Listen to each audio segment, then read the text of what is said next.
Hey guys, welcome back. We are the FitHealth Pros. I am Dr. Kevin. I am Coach Sean. And today we're back in action talking about the Best Health series. And we're talking about people that are in their 20s. So guys and gals, if you're in your 20s, welcome. And hopefully we give you some good information today. Again, we're going to go into best nutrition practices, things that will work for exercising and improving your lifestyle there, sleep and stress management, and we're going to give you a couple of good bullet points so you can take some notes, or down at the bottom you'll see a link to our board here that we're going off. And then we will also provide, I think, Coach, you put together really good resources where we got a lot of this information. So here we go. So we're going to start off with nutrition. Number one, nutrition. So the 20s are one of the first times that some of you may have even been thinking about a focus on health or nutrition. What you do now, the habits that you form now, will have a dramatic effect, not just on your health now and throughout your 20s, but also on how well you age. So you may not be thinking about it now, but we know some people in their 30s, 40s, and 50s that wish they had taken care of themselves a little bit better nutritionally in their 20s.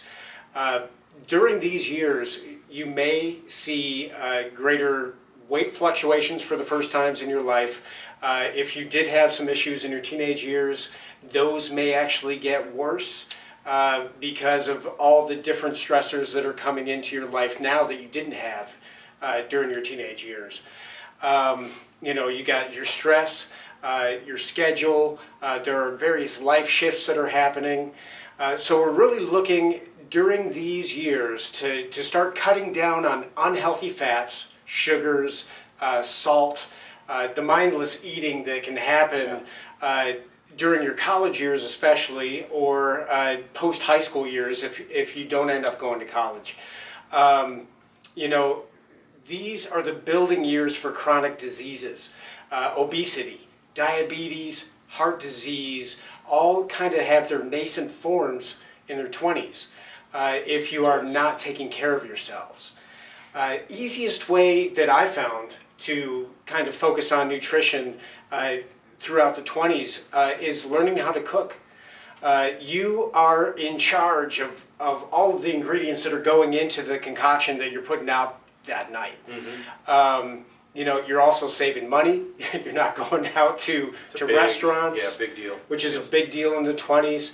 And it does stoke nutritional learning. So not only are you looking for things that taste good, but you're also looking at things that can help you with energy, with how your skin looks, how your body looks, etc., etc.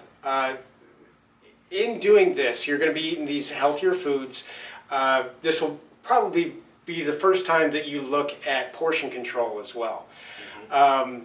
You can have larger portions of healthy foods. So, if you have a hunger, if you're exercising more during this time, you can have more healthy foods. There's a nutritionist out there that said, well, you're not going to get fat on carrots and celery. Right.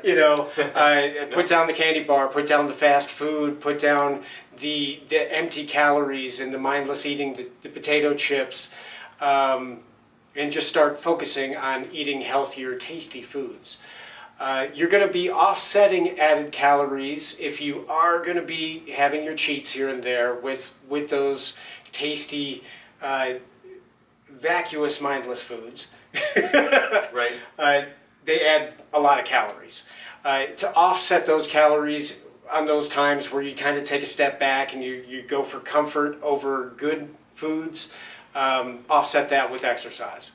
I'm going to leave you this last thing with nutrition as we're talking about the 20s. This is probably the biggest thing that I've seen with people in their 20s, and I did it myself.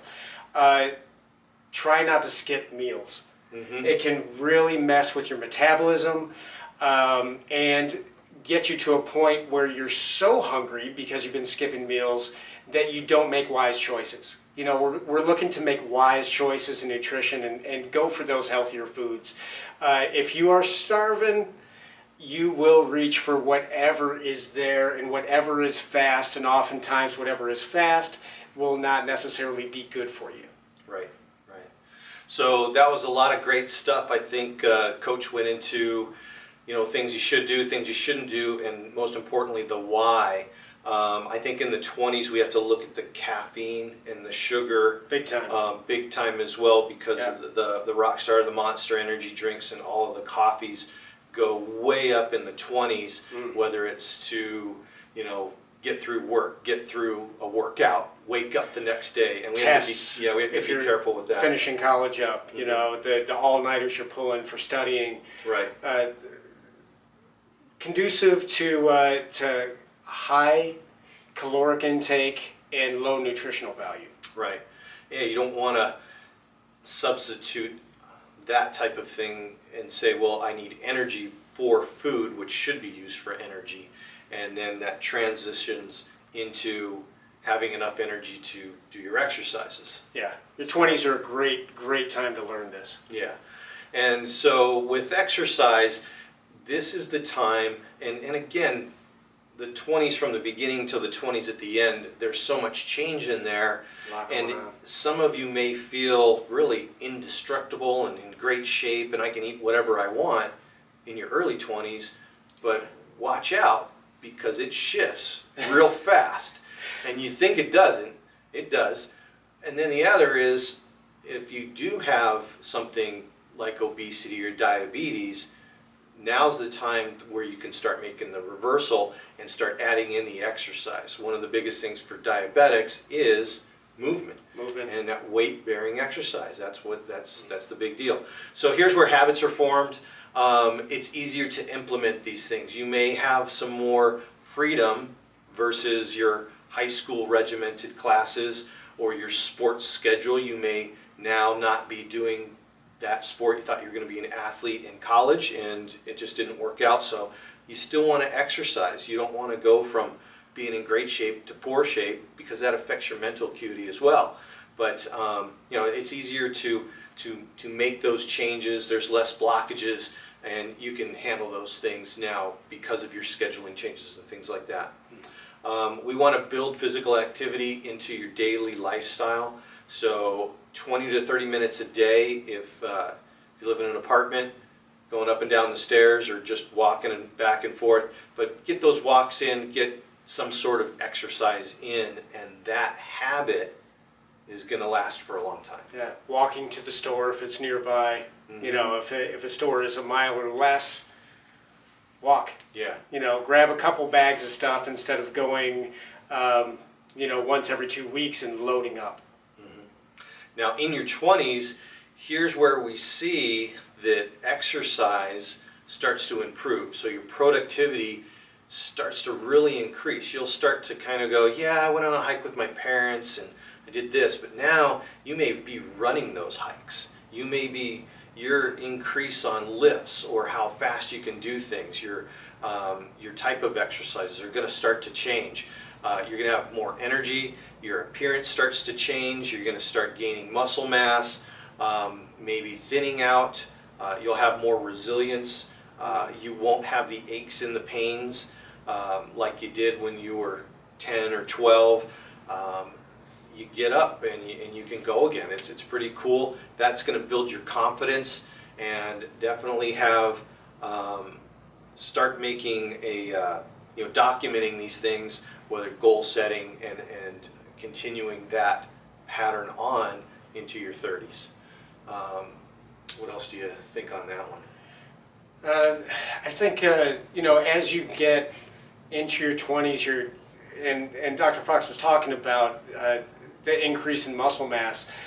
You can do more bounding type of exercise, more plyometric type of exercises. Explosive movements are conducive to the healthy joints and tendons and ligaments and musculature and bone mass that you are growing into in your 20s. Yeah, so now's the time to push it, because your ligaments and your tendons are really at their best. They're starting to really hold you well, and you can push that to gain strength, and that's going to go the biggest thing that I can think of as a chiropractor, as a physician, is injury prevention. Yes. So the Huge. more you can strengthen up those joint muscles, whether it's the quads or your chest muscles, your shoulder muscles, your ligaments and tendons can take that now, where if you start waiting until you're in your 30s and 40s and 50s, they start to decrease their ability to hold, and you can actually do more damage than good. So now in your 20s, go after it. If you want to lift heavy, lift heavy. Yeah. Safely. Right. But these are the years to really get your best gains. Right. And if you watched our previous video, I talked about the teens was a good time to look at x-rays and spinal health. The 20s, the same thing. Now's the time to start to work on those muscles that support the spine, but look at posture. Just as we were when we were talking about teenagers, everybody's still using phones. We're still using tablets. So we have to look at those postures, bringing their heads back instead of looking straight down, which is going to affect our oxygen levels, inspiratory volume, and health overall. And that's a complete opposite of what exercise should do. You should be opening up, bringing more oxygen in. Just the exercise in general brings oxygen, and that's going to boost your immune system, provide a lot of healthy benefits. So that's the bullet points on exercise. I hope you got...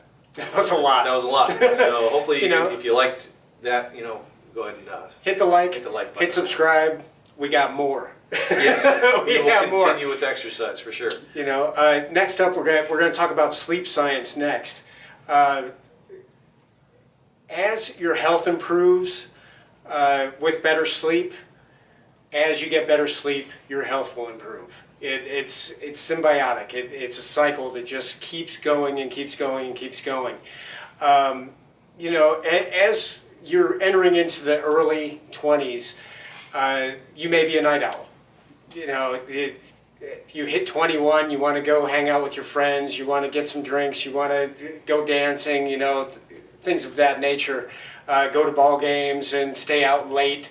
You're more of a night owl. As you get out of college or trade school or are getting into the job force, that alarm clock is going to go off earlier and earlier and earlier. Yeah. And there will be a shift naturally happening with that because of an adaptation that happens in your body. Your circadian rhythm is going to change, your biorhythm is going to change, and you'll have more of a preference for mornings than evenings as you get older, as you get into your later 20s. Yeah. Some people that doesn't happen until their 30s, some people that never happens. There will always be outliers as we're talking about different decade groups. Yeah, now's a good time to test it too. You're not necessarily affected by that. You can affect those biorhythms, meaning that if you start testing that, start trying to get up and work out at 6 in the morning when you're 25 years old, and see. You may hate it, but my personal experience, I worked at a golf course, so we had to get up at 4:30 in the morning, and I was 19. And guess what? After about 2 months, you were okay. You woke up without the alarm like that. Right. And so you can have an effect on the change in your biorhythms and actually be more healthy that way too. It's true. Yeah. It's true. And during these years, your hormones are shifting. Work is changing, your family construct is changing, and these can all kind of affect when you need to get up, when you need to go to bed at night. Now, going back to talking about hanging out with friends, and Dr. Fox and I were roommates back during these years. Oh, yes. And we know exactly what we're talking about when it comes to this. There is a type of social jet lag that happens through that sleep deprivation. Now, because your body snaps back a little faster in your 20s than it does when you get older, there is an adaptation in your mind where you think, you know what, I'm good. I stayed up all night. I got up early. I went to work, and I'm going to do it again tonight. And I'm going to do it again the next night. I'm going to do it the next night. Then I'm going to rest. But guess what? On that night of rest, somebody calls up and says, "Hey, we're going out and we're going to do this. We're going to hang out, and so is going to be there that you haven't seen in a couple weeks." Well, guess what? That social jet lag comes in because even though your mind thinks that you don't need that sleep, you do. You really do need between 7 and 9 hours of sleep during your 20s. The natural sex hormones, the growth hormones are sky high right then. It kind of gives you that false sense of not needing the sleep, but in actuality you do. The reparations that are happening as you sleep need time to fully develop. You'll sense that better as well, going back to nutrition, if you cycle the caffeinated and sugary drinks. Meaning if you're doing that on a regular basis, it's going to mess that up. But if you can do that more, and cycle that, kind of take a cleanse and break away, you'll feel the necessity for sleep, and you'll feel the enjoyment of the sleep and feel refreshed the next day. Yeah, your body will tell you when you need sleep. And it's not about ignoring it and being like, yeah, look at me, this is my 6th night in a row doing this. It's like, no, that's not a medal to pin on your chest. Cognitive function starts going down, your moods go all over the place, your appetite is all over the place, and your metabolism can start slowing down, and you start collecting fat.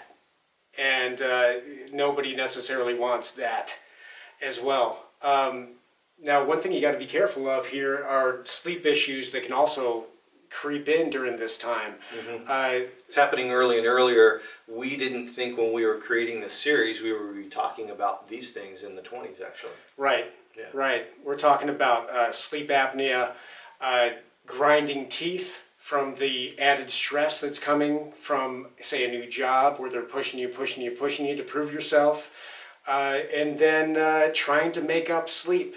Is there such a thing as making up sleep, Dr. Fox? Can't make that up. Nope. No, there's no making up sleep. You think that you're going to work, stay up all night during the week and hang out with friends, and then sleep all weekend long, during the days. There is no make-up sleep. You can't get that back. Those reparations don't come back if you don't allow them to happen on a regular night. Right. Just look at it from a day-to-day standpoint as well. If you're feeling a little tired or need a refresher, take that 20-minute power nap that's been shown to really improve your cognitive function, so that gets you back on track. Instead of grabbing, again, the coffee at 4 in the afternoon, again, it's the nutrition, maybe some fruit or nuts, and do that. But yeah, the naps are way better. If you do sleep through the weekend and you just worked 3 days in a row, go for it. But don't add it up in your head like, oh yeah, well, that makes up for that. That makes up for it. It just doesn't work that way. But when your body says sleep, do it, enjoy it, you'll be refreshed. Yes, indeed. Yeah. So next. That's pretty much the sleep science. There's more to that, I'm sure. There is. We're trying to get as much as we can in this 20 minutes. So this is a big one. Number 4, when we started out, we were trying to hit every aspect about equally, and this one ended up being a lot bigger. So it's the stress management aspect. So again, the early 20s to the late 20s, a big difference in change of lives. Life does shift in a huge way. I mean, you're going from school, maybe careers beginning, job pressures, financial issues. So you may have just bought your first car, looking at a house. Maybe you're getting married. Maybe there's a kid on the way. Boy, there's a lot of things going on there. You have those challenges, whether you're in a relationship or not in a relationship. It can be stressful either way. Your family's telling you what to do or what not to do. That's a stress. It's a big deal, for sure. Yep. Here's a good point too. At this point, whether you're on your own or you're not, you want to start acting as if you're starting that independence. And you're going to really want to find yourself and solidify who you are, what's your personality. You want to, manage relationships. That does add additional stressors as well. But That's the all thing, and those even things. even setting your boundaries Mm-hmm. can create stress, but it creates less stress down the road. Right. So setting your boundaries with your friends and your family, especially as you're getting more independent, Mm-hmm. oh, that's gold. Yeah. That's gold, Well, because especially if your parents may be a little more controlling, protective, they need to know that you're okay as you get into your later 20s. And in order to begin that, you got to set your boundaries in your early 20s to kind of, Right. and, For sure. and that's not easy. Yeah. Some more of the real stress. There's a lot here. Alcohol, chemical abuse is rampant in the early 20s, late 20s. Someone might have come from teenage years through high school, and you don't want to have a dependence on whether it's a chemical dependence like smoking or vaping, alcohol, any type of drugs when you're going into the workforce or you're trying to get your education started. In your 20s you could be going, finishing up your first degree, going for your master's, and those type of things can just really derail your entire life there. Yeah. Here's where self-esteem comes in, body image. We're looking at different things that could be negative. It's good to have a good body image, but as we get older and you want to appreciate the way you look and have other people appreciate that too, but the importance of that really shouldn't be as high as it really is looked at in the media. There's a big factor of people that have eating disorders because of that. And if you do feel that you're predisposed for that or you have that, make sure that you're getting the help that you need. There are good sources out there, for sure. And so all those, whether it's an eating disorder, alcoholism, that's going to go back to the next thing that we're talking about or forward to, and kind of know what your predispositions are, know your genetic history. This is a great time to find that out, to see, hey, do I have any of those negative predispositions, negative thoughts, wanting to hurt yourself, stress and depression, being overweight, alcoholism. This is the time, and we now have the tools where you can kind of get a jump on that, or at least get that insider information.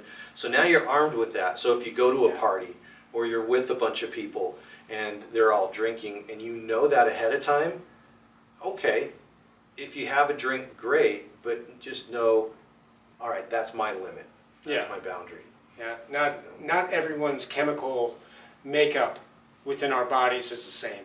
Right. And not everybody's hereditary predispositions are the same. So the more that you can know about yourself, the more you can set yourself up for success. Right. And that's part of what this series is all about, is we're really wanting to set everyone up for best health, best success in health. Right.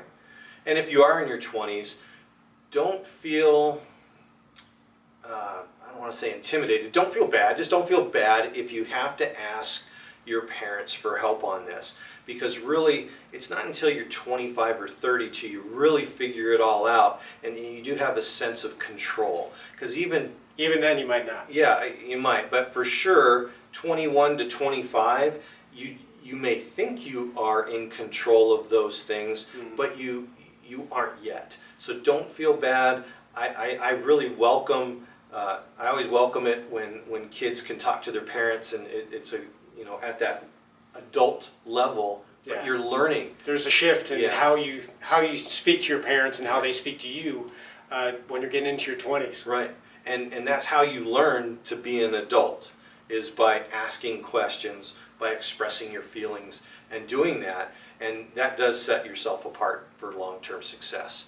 The other thing is healthier friends lead to healthier decisions, so look at who you're hanging out with. If they're really affected by the clothes you wear, the haircut you have, or the car you drive, they may not be the best friends, and they shouldn't be affected by that. Most of the time, you think they care, but they don't. So, just look at your friendships and look for support networks, mentors. If your parents aren't there, sometimes you don't want to go to a parent but you may go Right. to a past coach or a boss or another friend, maybe an older friend, something like that. So there's mentors out there, teachers.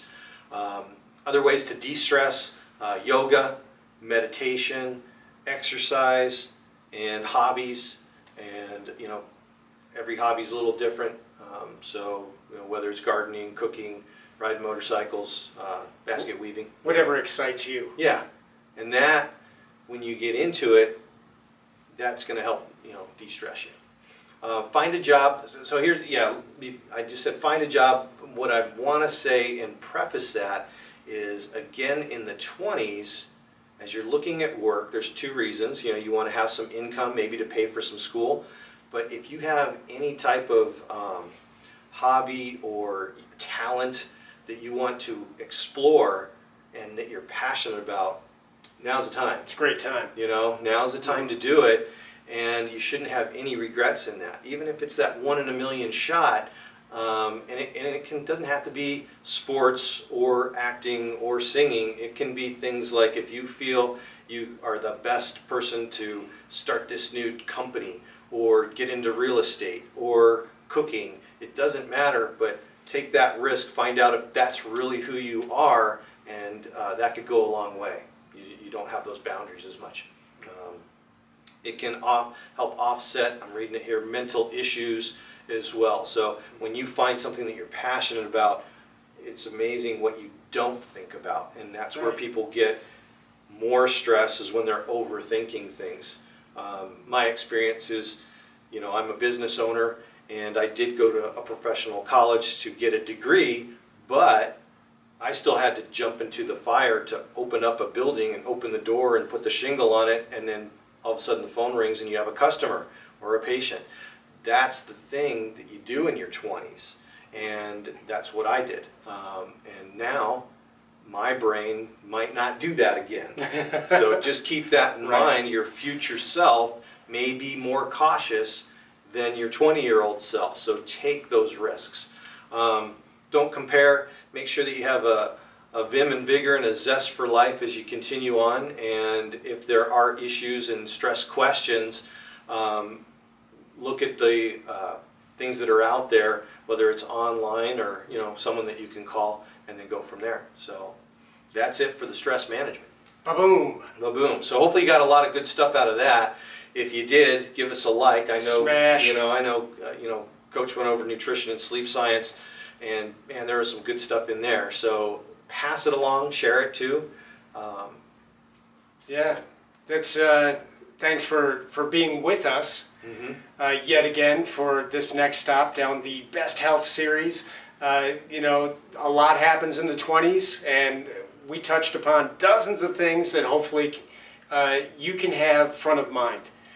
Things that can help you live your best health life, be most successful within your health in life. That's what we're here for. Absolutely. So if you got something out of it, again, we'd love to have you subscribe to our channel if this is the first time that you've been here. If you've watched the previous ones, great. I am Dr. Kevin. I am Coach Sean. And we are the FitHealth Pros. Thanks again for spending time with us. Thanks, folks. See you soon. Bye. Next one.